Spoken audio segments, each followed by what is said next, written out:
I wanna give us a little calming of the tide here. I want to bring a little culture to the audience here. We're watching these bad movies. The Battleship movie comes on the trailers playing everywhere. The Smurfs just came out. Zookeeper's still in the box office, and it's just overwhelming. You can't breathe. You're like Chris Christie being rushed to the hospital for asthma. You can't choke in the air. It's like a wall pressing against your chest. It's like a feeling deep in sodomy.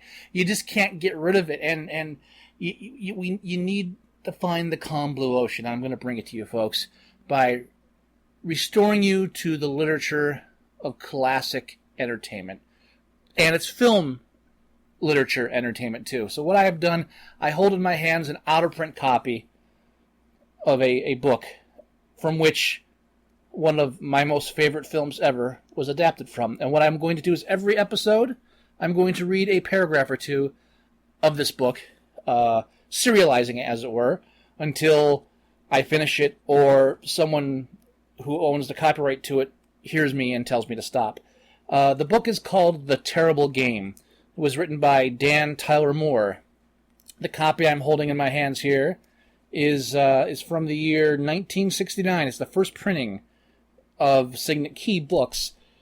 The cover has two men in what looks like Roman gladiator uniforms fighting with what appear to be swords with the ends bent into hooks.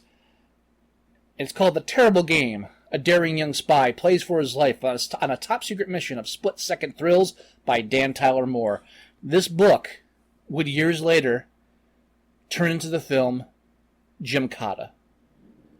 And so I'm going to bring to you the first installment of Gymkata, The Literary Origins. Chapter 1. The big, mysterious-looking Italian-style house was located 15 miles outside Washington up the Potomac River.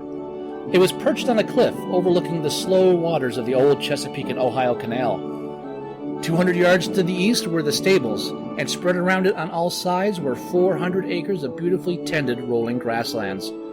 A slender shortwave radio transmission tower of the most modern design was perched on top of the old ivy-colored windmill.